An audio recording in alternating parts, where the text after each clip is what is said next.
प्यार एक ऐसा एहसास है जो सिर्फ इंसान ही नहीं कभी कभी कुछ और भी महसूस कर लेता। पर अगर प्यार का कोई रूप ही ना हो, अगर वो दिखाई भी ना दे तो आज हम लेकर आए हैं एक ऑस्कर विनिंग फिल्म जिसमें मोहब्बत है, दर्द है और एक अजीबोगरीब दुनिया। ये कहानी एक म्यूट लड़की जो कि बोल नहीं सकती, एक क्रिएचर और उन दोनों के बीच के दिल के रिश्तों की। स्वागत है आपका फिल्मी टॉक्स में। और यहाँ आज हम लेकर आए हैं मूवी जिसका नाम है द शेप ऑफ वाटर। कहानी 1992 दशक की है जब अमेरिका में कोल्ड वॉर का टाइम था। एलिजा एक सिंपल सी लड़की जो बोल नहीं सकती लेकिन हर चीज महसूस कर सकती है। उसकी जिंदगी एक रूटीन है, सुबह एक बाथटब में आंखें खोलना, काम पर जाना और शाम में अपने अपार्टमेंट में तनहा लौट आना।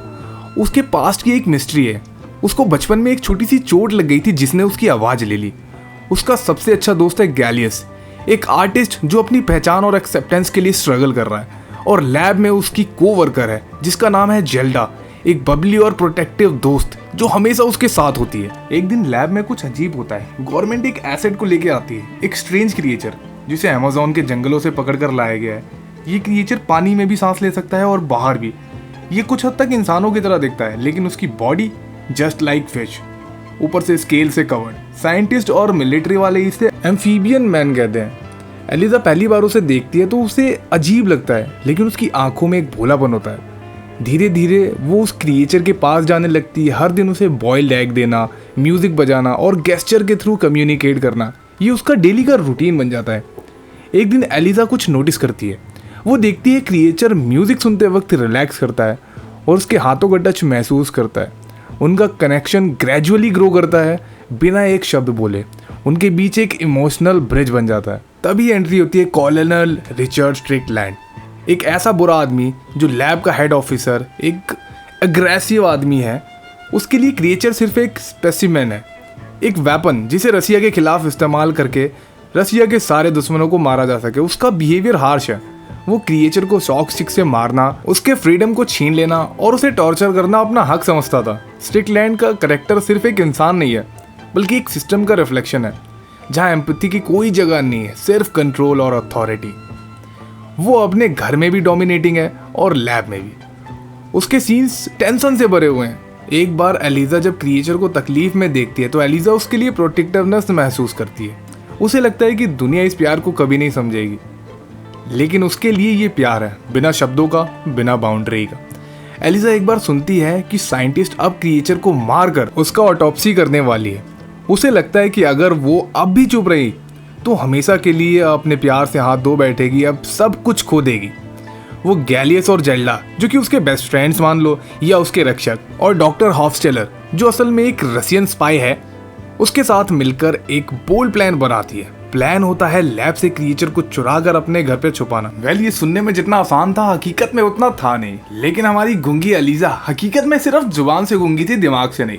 तो भाई इसने और इसके सारे साथियों ने मिलकर एक बहुत ही खतरनाक सा प्लान बनाया कि उस क्रिएचर को कैसे कैसे करके उस लैब से लेकर के जाना है।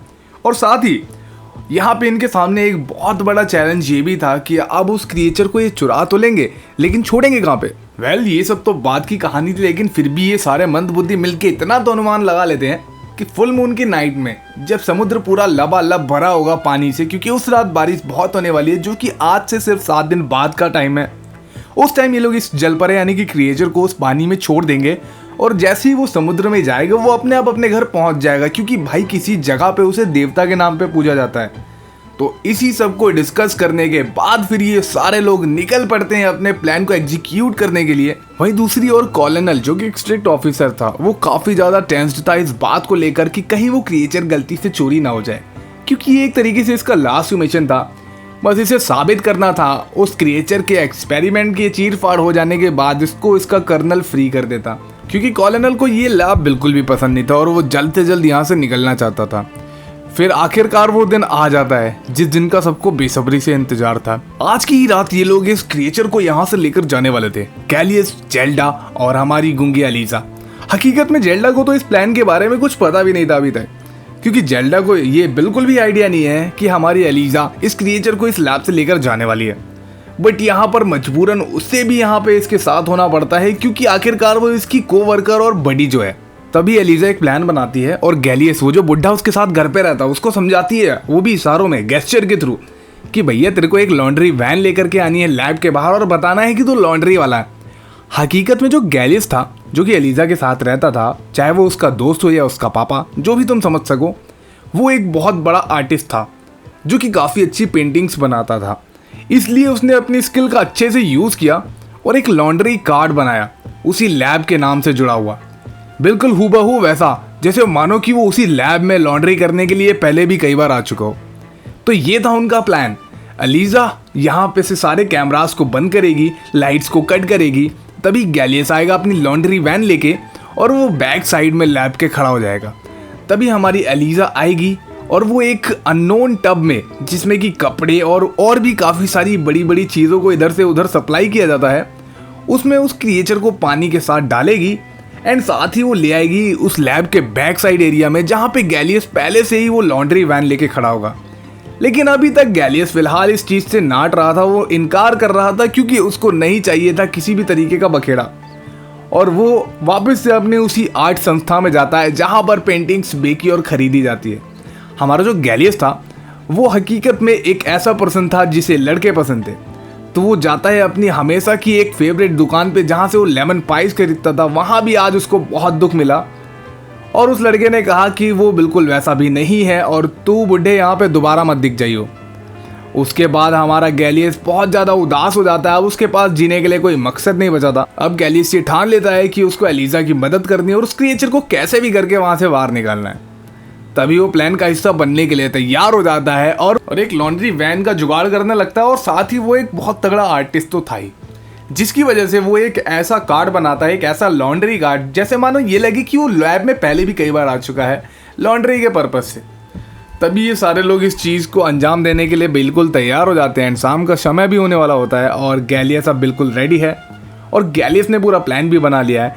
यहाँ पर हमारा कॉलोनल पूरी तरह से कैमरे के ऊपर निगरानी रखे हुए है कि किसी भी तरीके से क्रिएचर को कुछ भी नहीं होना चाहिए, क्योंकि अगले 24 घंटे में उस क्रिएचर का ऑपरेशन होने वाला है। उसको बेहोश करके फिर उसके सारे पार्ट्स को निकाला जाएगा एंड उसके ऊपर ऑटोप्सी करी जाएगी। हर एक चीज़ डिटेल में उसे एक वेपन की तरह यूज़ किया जाएगा रशिया के ऊपर। बट यहाँ कॉलोनल को ये नहीं पता था कि वो जिससे बात कर रहा है डॉक्टर हॉफलर, वो भी हकीकत में एक रशियन स्पाई एंड वो आगे जाके क्या अंजाम देने वाला है वो ये बिल्कुल भी अंदाजा नहीं लगा सकता था। वैसे तो डॉक्टर हॉफलर पहले एलिजिया के साथ नहीं था, लेकिन वो दिल से ये चाहता था कि इस क्रिएचर के साथ कोई भी चीर फाड़ ना हो, इसलिए उसने मजबूरन एलिजिया का साथ चुना। और जब एलिजिया उस क्रिएचर को उस वहाँ लैब से लेकर जाने लगी, तभी उसने उसको एक सॉल्टी चीज़ दी जो कि उसने उस क्रिएचर के पानी में डालने के लिए कही, जिससे वो क्रिएचर सेफ एंड हेल्दी रहे। तभी हम देखते हैं कि गैलियस भी अपनी लॉन्ड्री वैन और फेक लॉन्ड्री कार्ड लेकर के लैब में पहुंच चुका है और जैसे तैसे करके वो लोग उस क्रिएचर को उस लैब से ले जाते हैं। एंड यहाँ पर हमारा कॉलोनल जो था, उसकी एक नई गाड़ी थी, वो भी यहाँ पे गैलियस ने उड़ा दिया। हकीकत में अभी तक किसी को भी नहीं पता चल पाया कि आखिरकार कौन आया था एंड लैब से कौन उस क्रिएचर को चुरा कर ले गया, क्योंकि जिस हिसाब से इन्होंने प्लान को एग्जीक्यूट किया था उस हिसाब से कम गैंग में 10 बंदे होने चाहिए। बिना 10 मेंबर्स के ये प्लान एग्जीक्यूट नहीं किया जा सकता था, इन सभी लोगों का ऐसा मानना था। बट यहाँ पर हकीकत में तो कुछ और ही था।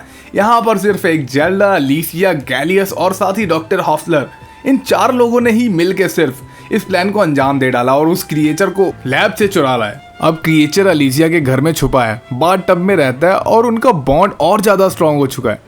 वो दोनों एक दूसरे को महसूस करते हैं और क्रिएचर एलिसिया की साइलेंस को पूरा कर देता है। स्ट्रिकलैंड वो फ्यूरियस है, वो सब कुछ तोड़ फोड़ कर सर्च करता है। उसकी इन्वेस्टिगेशन एलिसिया तक पहुंचने के करीब है। डॉक्टर हॉफलर जो कि एक रशियन स्पाई था, अब वो भी अपने दोनों मुल्कों के प्रेशर के बीच में फंसा हुआ था। अब उसके सामने 2 ऑप्शन थे, या तो उस क्रिएचर की जान लो या फिर अपनी वफादारी साबित करो। गैलियस के कैरेक्टर का आर्क भी यहाँ पे इंपॉर्टेंट हो जाता है, क्योंकि एक वक्त था जब वो खुद को वर्थलेस समझता था। वो सोचता था कि क्या ही उसे कोई कुछ समझता होगा, लेकिन अब वो क्रिएचर को प्रोटेक्ट करने में एलिसिया का साथी बन चुका है। हाँ, हालांकि उसको बहुत सारी दिक्कतें आती है, जैसे कि उसकी बिल्ली वो क्रिएचर खा जाता है एंड साथ ही उसके हाथ में भी एक निशान मार देता है, एक चोट मार देता है, जिसकी वजह से गैलियस थोड़ा सा तो दुखी होता है। बट अब वो खुश है। तभी गैलियस घबरा जाता है और साथ ही वो क्रिएचर भी एंड वो घर से भाग जाता है। फिर एलिसिया उसको ढूंढने आती है तो वो उसी के घर के नीचे वाले थिएटर में मिलता है। फिर एलिसिया उसको दोबारा से लेकर आती है अपने घर में। तभी गैलियस काफ़ी ज़्यादा परेशान होता है, लेकिन गैलियस की परेशानी देख के वो क्रिएचर महज उसके सर पे हाथ रखता है और उसके घाव भर जाते हैं, क्योंकि वो किसी जगह पर देवता है। आखिरकार जिसका सबको इंतजार था वो घड़ी आ ही गई। फुल मून की रात आ चुकी है। एलिजा क्रिएचर को कैनल ले जाती है। ताकि वो उसको उसकी दुनिया में वापस छोड़ सके। पर स्ट्रिकलैंड उनका पीछा करता है क्योंकि स्ट्रिकलैंड जेल्डा के घर पे पहुंच जाता है और उससे पूछताछ करता है, क्योंकि यहाँ पर अब स्ट्रिकलैंड को शक हो चुका था कि जरूर इस काम में जेल्डा और एलिसा शामिल है, बट वो कंफर्म नहीं था। इसलिए वो जेल्डा के घर पर जाता है, लेकिन जेल्डा के घर पर सिर्फ जेल्डा और उसका पति होता है। जिसके बाद उसका पति उसको सब कुछ सच सच उगल देता है कि उसने जेल्डा को एलिसा से कॉल पर बात करते सुना है कि वो किसी शी के क्रिएचर को आज रात पानी में छोड़ने वाली है। जिसके बाद स्ट्रिकलैंड को उनके ऊपर पूरा यकीन हो जाता है कि हकीकत में इन्हीं दोनों लोगों ने उस क्रिएचर को चुराया है। तभी वो एलिसा का पीछा करता और उस कैनल तक पहुंच जाता है जहां के बारे में जेल्डा के पति ने उसको बताया था। फिर स्ट्रिकलैंड और एलिसा के बीच ब्रिज के बीचों बीच एक फाइनल कन्वर्सेशन होती है, जिसके बाद स्ट्रिकलैंड क्रिएचर और एलिसा दोनों को गोली मार देता है। सीन बहुत ही इमोशनली और हार्ट ब्रेकिंग होता है और ऐसा लगता है मानो सब कुछ खत्म हो गया। लेकिन अब एक मिरेकल होता है, क्रिएचर खुद को हील कर देता है जस्ट लाइक एक्स-मैन। वो उठता है, स्ट्रिकलैंड के पास जाता है और उसके गर्दन में अपने नाखून मारता है, जिसके बाद जिस तरह से उसकी उंगलियां सड़ी थी उसी तरह से सड़ और तड़प के वो मरने लगता है। और स्ट्रिकलैंड के आखिरी शब्द ये थे कि तुम सच में देवता हो। उसके बाद क्रिएचर वापस आता है एलिसा के पास, उसे मरा देखता है, उसे उठाता है, गले से लगाता है और समुद्र में ले जाता है। एलिसिया के गले में जो निशान थे वो गिल्स में बदल जाते हैं। अब ये तो भगवान जाने कि एलिसिया मर गई या फिर वो क्रिएचर जैसी बन गई, क्योंकि क्रिएचर के पास जब खुद की हीलिंग शक्तियां हो सकती है तो वो शायद एलिसा को अपनी तरह बना सकता है। और उसके बाद सब कुछ खत्म। मूवी के विजुअल, बैकग्राउंड, शोर और साइलेंस सब कुछ फाइनल मूवमेंट में अनफॉरगेटेबल थी। प्यार जो किसी बाउंड्री में बंधा नहीं, जो किसी लैंग्वेज की मोहताज नहीं, वो है असली shape of water. Her container में समा जाए, हर दिल को छू जाए। अगर आपको भी ये गानी उतनी इमोशनल लगी जितनी कि हमें, तो वीडियो को लाइक करिए और कमेंट में बताइए कि आपको क्या लगा, ये फिल्म की एंडिंग रियल थी या फिर फैंटेसी। और ऐसी ही कहानियों के लिए जहां हर सीन के पीछे छुपी होती है एक गहरी बात, सब्सक्राइब करिए हमारे चैनल अ फिल्मी टॉक्स को। मैं हूं आपका दोस्त, मिलता हूं अगले वीडियो में। तब तक खुद से प्यार करिए और दूसरों की खामोशी को समझने की कोशिश कीजिए, शायद वहां भी एक कहानी छुपी हो। मिलते हैं नेक्स्ट वीडियो में, बाय बाय।